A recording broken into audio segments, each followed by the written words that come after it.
Welcome to the Wine Elder. We've got a Pinot Noir today.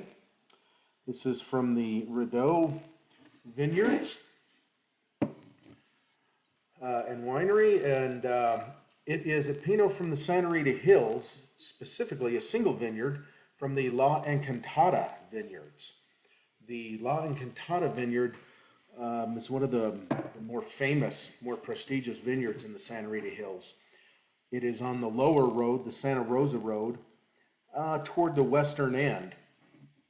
As you're coming out of the canyon, getting there toward Lompoc, there's several different wineries that source grapes from this particular vineyard.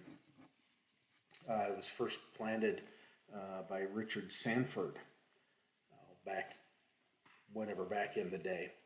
It's widely recognized as one of the premier vineyards for Pinot Noir, not just in the Santa Rita Hills, but in California in general.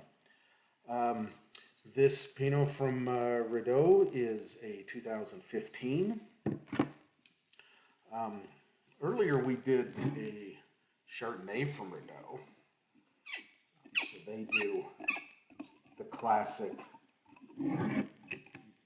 Santa Rita Hills varietals Pinot Chardonnay. They do some other things as well.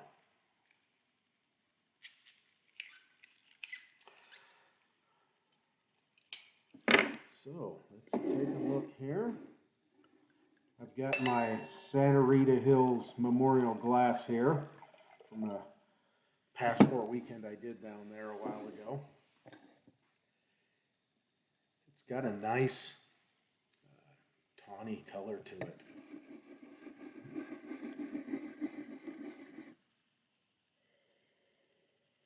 Big aroma.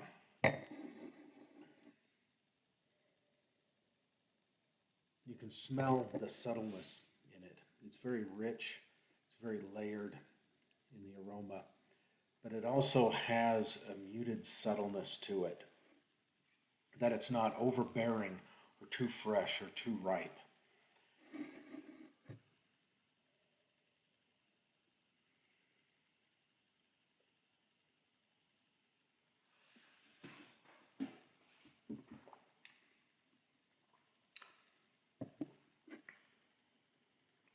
The taste is also very subtle, but very bold, very layered. Tasting all kinds of things, and it just runs in my mouth. It just goes on and on and on.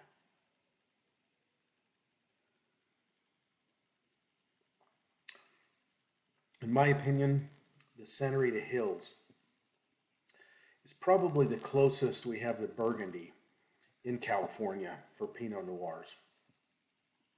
The wines there are classified by individual vineyards, just like they are in Burgundy. Very small vineyard designations, 3, 4, up to 10 acres, maybe 15 acres. And each vineyard has very unique characteristics. The microclimates there, you go a few hundred yards down the road to the next vineyard, and it'll have a very distinctly different taste to it, which is exactly what you find in Burgundy. They also have in Santa Rita Hills, you have that very subtle, muted earthiness to it that you find in Burgundy. It doesn't quite have the minerality that European wines do, but it's very different than the big, bold, cherry, fruity taste that the Russian River Valley has in their Pinots.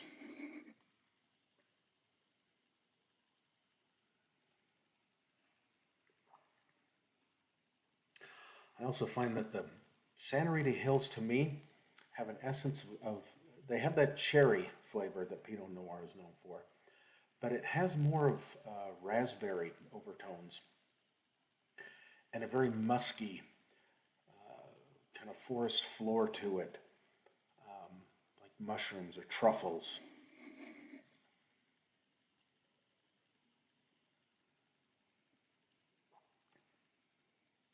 I give it a 4 out of 5 on the balance. It's very well balanced, very well.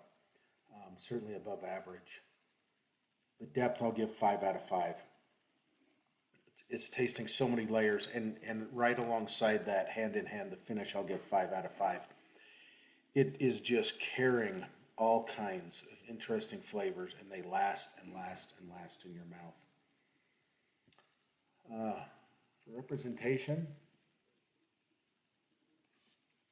I'll do 4 out of 5. It's above average. It's certainly a classic Russian River or Santa Rita Hills Pinot. Tempted to go a little bit higher, but I'll restrain a little bit. We'll give a 4 out of 5 on that. And the taste, at least a 9 out of 10. Easily a 9. Depending on the day, you could convince me to go even maybe a little higher. It's that fantastic. We have a 4, 5, 5, 4, and a 9. That gives us an overall score of 95, which is fantastic. So Rideau Vineyards in the Santa Rita Hills.